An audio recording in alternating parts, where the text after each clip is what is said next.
Titanic Talk with Nelson and Alexandra Boyd. Here we feature stories from the independent documentary Ship of Dreams Titanic movie diaries and everything else to do with the iconic ship. From James Cameron's epic groundbreaking movie to the history and legacy of Titanic herself. Join us and our special guests as we continue the 25th anniversary celebrations of Titanic. This is your first-class ticket to everything aboard the Ship of Dreams. I'm Nelson, a self-confessed Titaniac, and it's time for another podcast episode of Titanic Talk with my lovely and charming co-host, Alexandra Boyd, filmmaker, producer, director, and writer of the new documentary Ship of Dreams Titanic movie diaries. And we have a very special guest who Alexandra has brought into us from the documentary. Alex, take it away. This special guest is featured in the documentary. She played a role that all of the real dyed-in-the-wool fans of James Cameron's Titanic will recognize. Yes, of course, you included, Nelson. Her name is Rebecca Klinger, but to all of us on set, she was Rebecca Mother at Stern. And that should be enough of a clue for you to know who she was and where she was in the film. Rebecca, welcome to Titanic Talk. Yay. Well, thank you so much, both Nelson and Alexandra. It's funny, Alexandra, I think I don't know how many years ago, but I think for many years you only called me Rebecca Mother at Stern. Yeah, I forgot your surname. Is that German or Jewish? Mother at Stern? I forgot your surname. Yeah, Mother at Stern, Rebecca Mother at Stern. I loved it. One word. I loved it. And that's how we sort of referred to all of each other around mostly the bar. Right, mostly the bar. Drinking margaritas. That's mentioned more than once in the documentary as well, because there was so much downtime. But you had a lot of downtime, but you had a lot of stunt time. Tell us about your part and tell us what that involved in and around not just doing your lines, so to speak. Well, yes, the downtime was forever. I feel like the day after I got there, I did my lines, and then it was downtime for 6 weeks, 2 months. And then just before we took a break for Christmas, I will never forget, it was December 18th. I got there November 1st, and December 18th was when we broke for Christmas. That's when I did my stunt. And it was the same scene, but it was my death scene. And it was they had taken the hydraulic lift that we had used in the original when I said my lines. They had moved it inside to a sound stage. And I remember Jim was so nice. You know, as soon as I walk in, oh, there she is, giving me a big, he just made you feel he made you feel special, because that was my scene.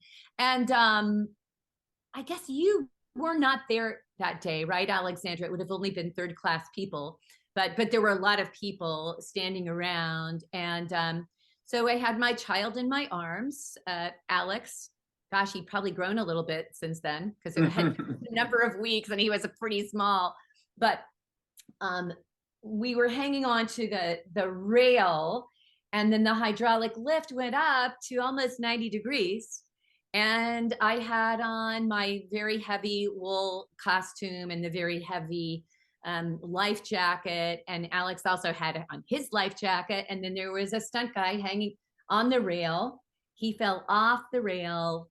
And then, wow, that was an amazing thing when I think about it. And then he was hanging on to my child's legs.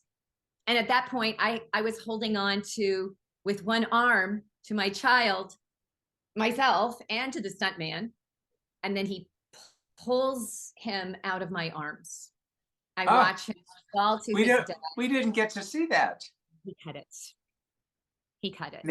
Do you think it was just too upsetting? Yeah. I saw when at the night of the screening, I walked up to him. I said, Jim, we were all waiting in line to talk to him. I said, Jim, you cut my death scene. He said, I know, I'm sorry. It was just too horrific. But Have you ever seen it? Does it exist somewhere? No. No, I asked if I could get it. I said, is there any way I could get it? He said, of course, sure. I called. But you know what? This just means that they may have survived. The mother and Stern and son may have been washed out and picked up by There's a sequel. So there's a sequel now. Yeah. If only. 25 years later. Yeah, it's so funny because I called Lightstorm. I called several places looking for it, and they basically laughed at me. Like, you got to be kidding. But interestingly, and as Alexandra and I were talking about the last time we saw each other, just before your cabaret, I noticed in Avatar that scene seems to be there. There's a lot of parallels. There's a lot of tipping decks and underwater pockets of air, and also a child being pulled from someone's arms into the abyss. Yes, like Stella Stevens said in the Poseidon Adventure, air pockets. Rebecca, were you strapped on? Like, I'm picturing you hanging onto a child on the railing. Yeah. Were you at that point, no. I was in the original when I did my line. I was strapped on, but for the death scene, I wasn't, because eventually, when I see my child fall to his death, there's nothing left for me to live for, and I let go, and then I fall, and then I fall. It was like a 6 feet drop from the edge of the lift to the crash pad, and Simon. What was Simon's last name? Crane. Simon Crane. How could I forget? Lovely Simon Crane was there to catch me time and time again. I don't know how many times I did it. And then he had to hoist me back up. I had to crawl back up the lift.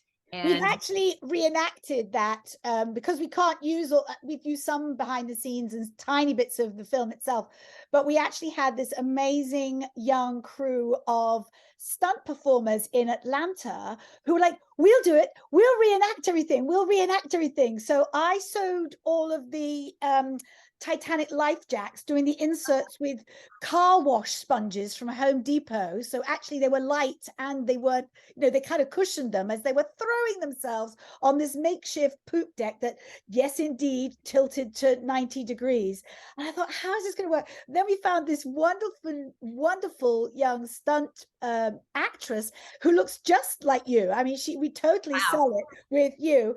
And we were teasing her a little bit because our rigger stunt guy, Cyrus, was catching her just as you had described, because I had heard you tell that story. And she was like, oh, can we just do it a couple more times? Can we go run another couple? And it was just so charming. Her face as they were dragging her back up to the top of the poop deck, she was like, this is really great. Yeah, only I don't think I had anybody dragging me up. I think I had to crawl up. Simon hoisted me up. And I will say it wasn't bad being caught in the arms of Simon Crane. That wasn't bad. Yes. So we Rebecca, duplicated behind the scenes and the scenes. So it's in there. Rebecca, your resume, I was looking at your IMDb page, and it's so extensive. You've done so much, but now to hear you, I didn't see stunt work in there anywhere. Were you, when you auditioned for Titanic, did you have to agree to stunt work? Did you somehow audition to do some stunt work, or was that just thrust upon you? I guess it was thrust upon me, but interestingly, I guess until we're talking about it right now, I never really thought of it as stunt work, because I actually did have a stunt double. And somewhere in some of that downtime when we were all hanging out in the middle of the night, because that's when we would go to work, she came back. Her name was Lucy. I don't remember her last name. She was also English. And I remember them. It was a harrowing night, and everyone was, it looked like all the stunt people were white. And I mean, like, sheets of white. And and they were always so upbeat. They never wanted to complain. And I said, Lucy, how did I die? Beautifully. That's all I got. So, but I don't know, there must have been another scene where you see my body crashing, or I don't know. Just imagine when you look at that whole sequence, which to me is the most fascinating and the most horrific all at the same time. Once the just before the ship breaks in two, you see the panic, and it's very quick editing and very quick cuts, and it goes backwards and forwards, and this is happening, and now that's happening at the other end, and it's just it's and I can only imagine how many hours and hours and hours of setups and shots it took to whittle it down to even that, because it's at least 30-40 minutes long. And then of course they intersperse Kate and Leo getting further and further towards the back end of the ship. But that's where I see them. I Yes. make eye contact with them yes, there. yes, they pass you, and they pass our friend James Lancaster, who played Father Biles, you know, where they're watching, they're the audience, you know. And James said the other day that when Leo went past him, by the time he got past him, he was like, oh, this stuff was really real, wasn't it? You know, he'd been clearly concentrating on his job and his part and Kate and whatever was going on between the two of them. But then all of a sudden it dawned on him, because everything felt so real. It really And did. the actors around him, like yourself, like you know, like James, were not extras. They were cast specifically in these small, I don't even want to call them minor roles, in these small roles that are so significant that add to the sum of the parts of the film. Was there any particular historical character, Rebecca, on which you fixated? Or did you just create Mother at Stern yourself? I just kind of created her, but that is a really interesting question, because during that time, in my hometown, there was an elderly gentleman in the retirement home there, where my parents have lived now, but his mother was a survivor, and he used to tell stories about that. And she was, I think she was also a third-class passenger. So I think she was a nanny, though. She was a nanny, but I did think of that. But it was, but you know what? It was mainly the research that they had given us. Maybe not somebody so in particular, but all the research that they sent us. It gave you a really good feel of. I can still hear you saying it'll all be over soon. Now, was she an Irish mother? Okay, that's a very interesting story.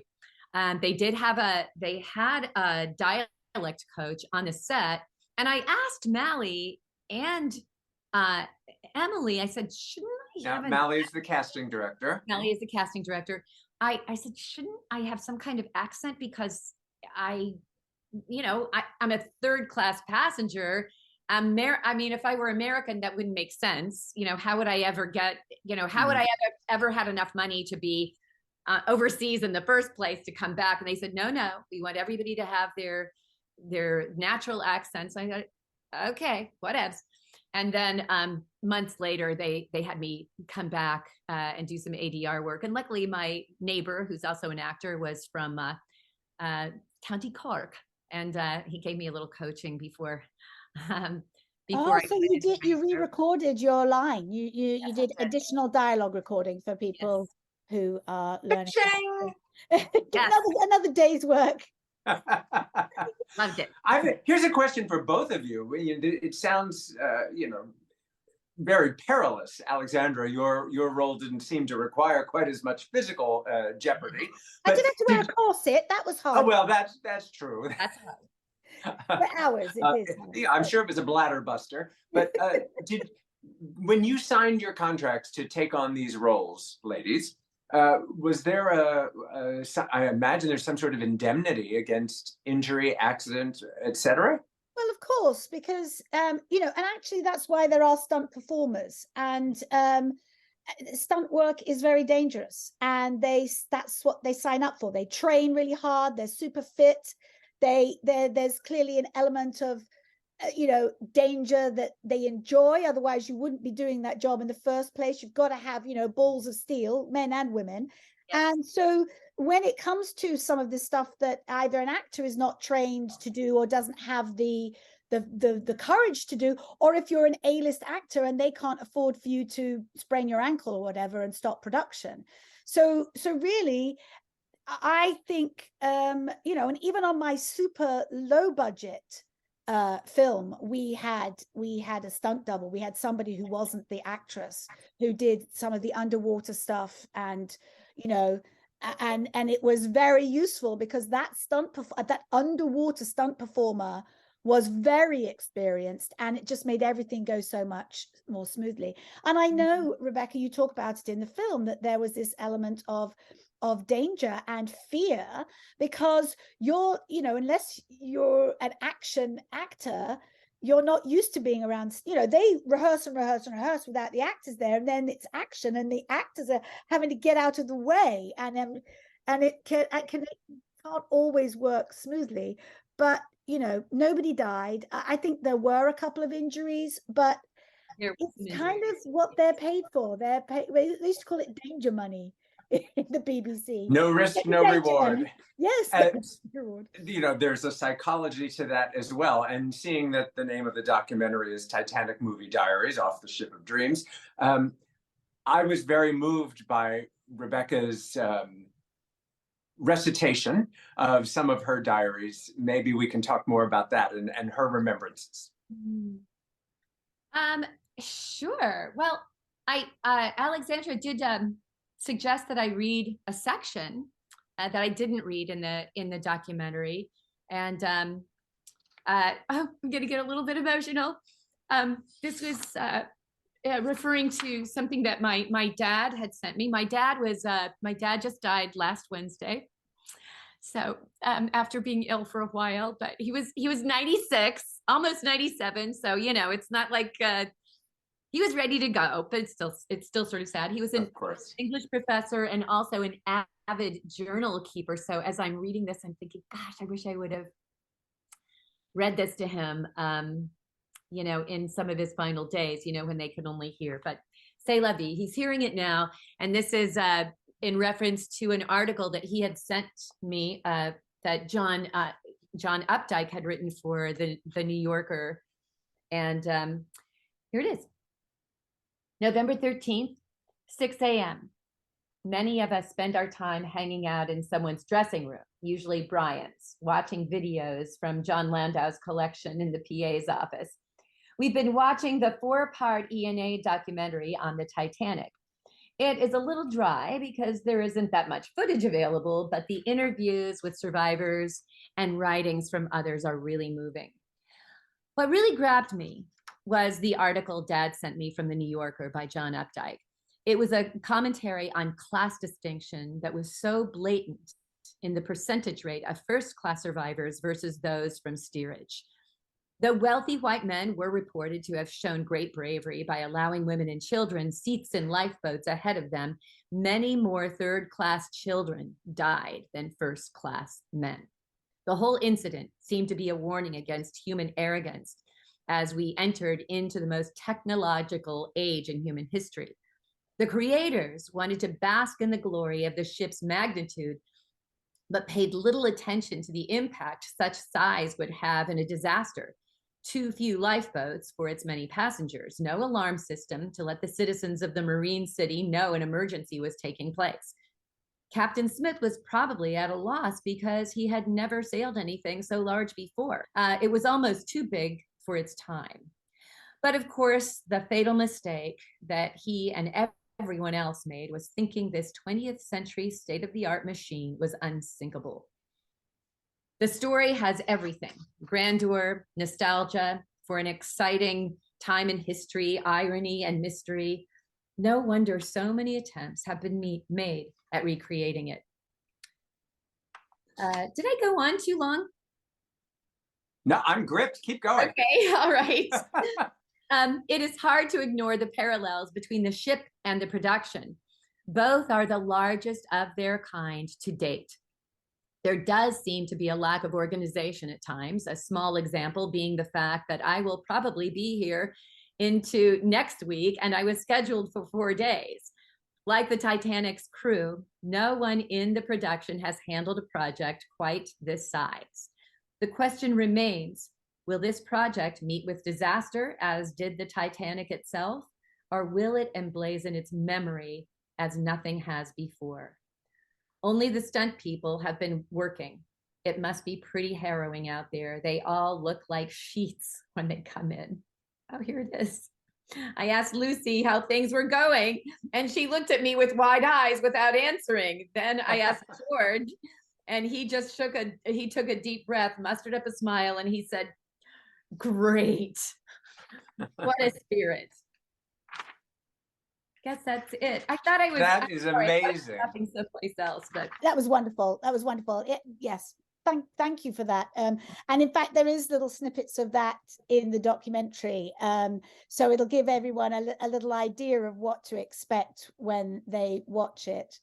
What was it like revisiting those memories so long ago? Because I think when I handed you the diary that I had for all these years, and I hadn't reread mine, I wasn't sitting in a corner rereading my diary every year. What was that feeling? Was there a lot that you had forgotten and that came back because you had your diary? Yeah, when I first read that in the documentary, that was yeah, and it did take me, it took me by surprise as I was reading it. Yeah, I had forgotten some of it, and it was quite a rush to remember all of that. And I'm so glad that I had this journal, because it was a pretty amazing thing to take part in. And oh yeah, and I had just a flood of feelings about it. It was my third film ever. I'd only been in LA for 9 months, so everything was kind of new, and it was really a spectacular experience. You're a wonderful writer, and so I'm curious to know: did you do you keep up with journaling?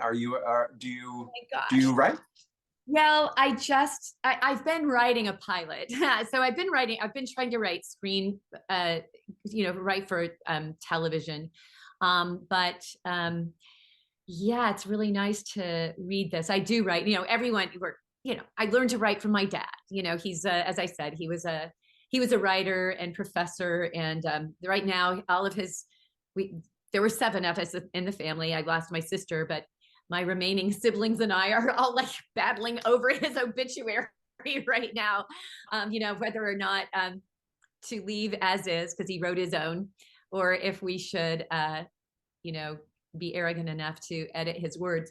But what a legacy for him, though, that I rather like the fact that you're fighting over it. I think it makes sense, wonderful legacy to him. He's probably just laughing to himself, those are my kids. I raised them right. I agree. Whatever he uses is going to be wonderful. You took the words out of my mouth. I thought this is, how could it be any other way? But it is interesting, because I don't, Nelson, to answer your question, I don't really keep journals, but I'm really glad I have this one, because this is more like what my dad would write. It's like record keeping, and my journals are more like, like morning pages, just getting it out. I'm just getting out my feelings. And that's the kind of thing he hated. But to me, it's cathartic, and it's just, it gets me, it's kind of a warm up to writing, but this is much more in line with what he would do. Pulling this out of my drawer, I've been keeping these for maybe 15, 20 years. It's a book of blessings, and I just write down 5 things a day. Just 5 things a day I'm grateful for, whether that was like dinner, or my 30-year friendship with Alexandra, or or whatever, or just the technology to have a podcast. So I mean, everybody has their yearbook in some fashion. And every time I hear an actor read a bit more from their diaries, because you can imagine we only have a tiny snippet of everyone's diary in the film. There's just no time to put everything in there.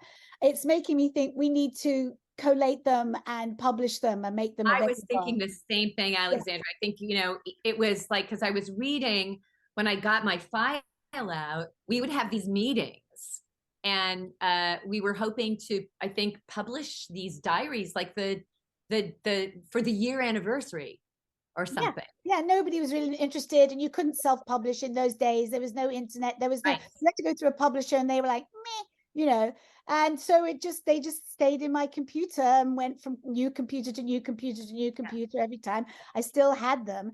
And to me, they're a historical, as personal as they are to us, they are a historical document of what life is like on a movie set, and particularly on that movie set, because it pertains to all of the action that all of the people who know the film so well know so well. They get even more behind the scenes stories that they couldn't imagine that there was any more, you know. I think we should revisit that project. I think They're your heart of the ocean. The journal is your heart of the ocean. Yes, that's right. That's right. Anyway, and you know, thank you for instigating this, because I honestly, I haven't looked through the whole thing again, but it was fun to read that section too, because I do remember thinking, I contemplated that a lot. And Alexandra, I'm sure I talked with you about it. I'm sure I talked with this phenomenon of, you know, class distinction, and how the movie set, and I was fairly new to movie sets. You know, that's been an ongoing thing, you know, but I could just see this parallel in class distinction that actually is still prevalent on movie sets. Although I think that, you know, there are now being attempts made to equalize and to, you know, have more respect for the people who, you know, just for background. Yes, it's a hard job. It's a really hard job. And we've spoken to Judy and Ellen, our two featured background artists, and they loved it. They sort of threw themselves into it, hook, line, and sinker.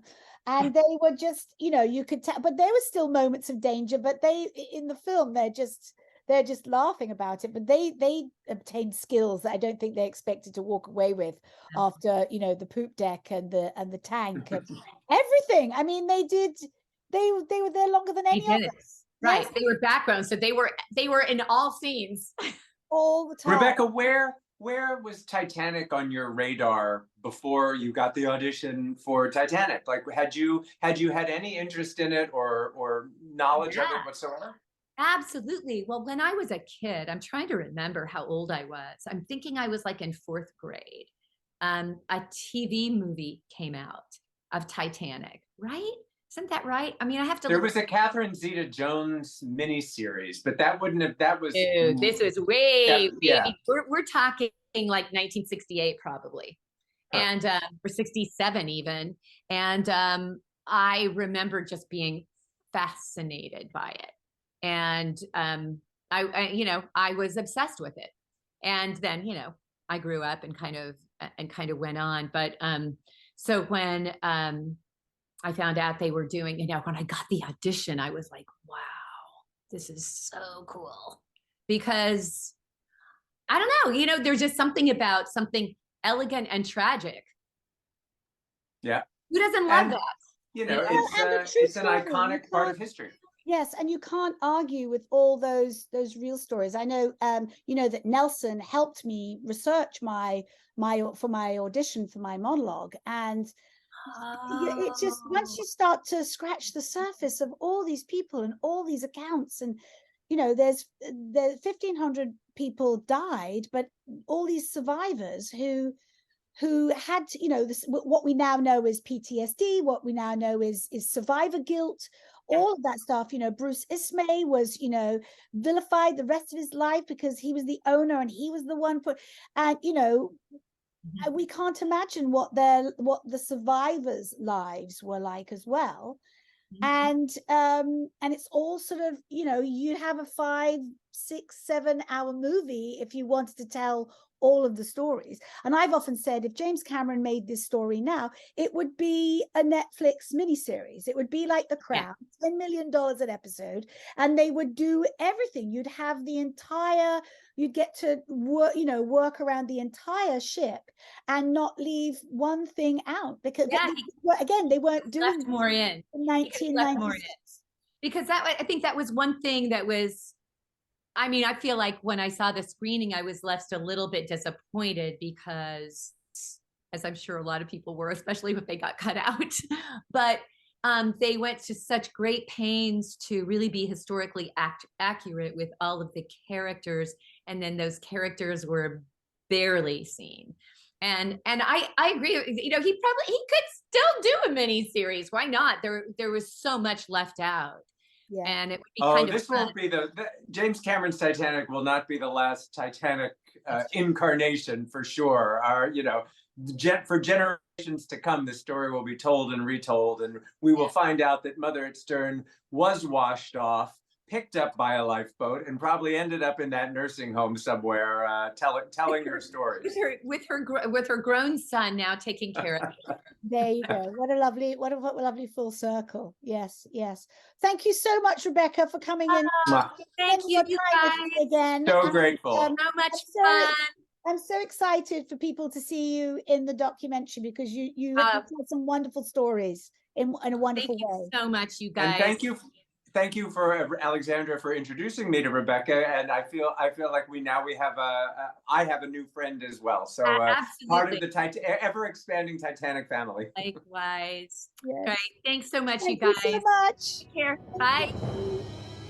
If you've enjoyed this podcast, please leave a review. And if you'd like to hear more podcasts like this, hit the subscribe button. For information on where you can see Ship of Dreams, Titanic Movie Diaries, go to shipofdreamsfilm.com. Titanic Talk is a production of Ship of Dreams Film Limited.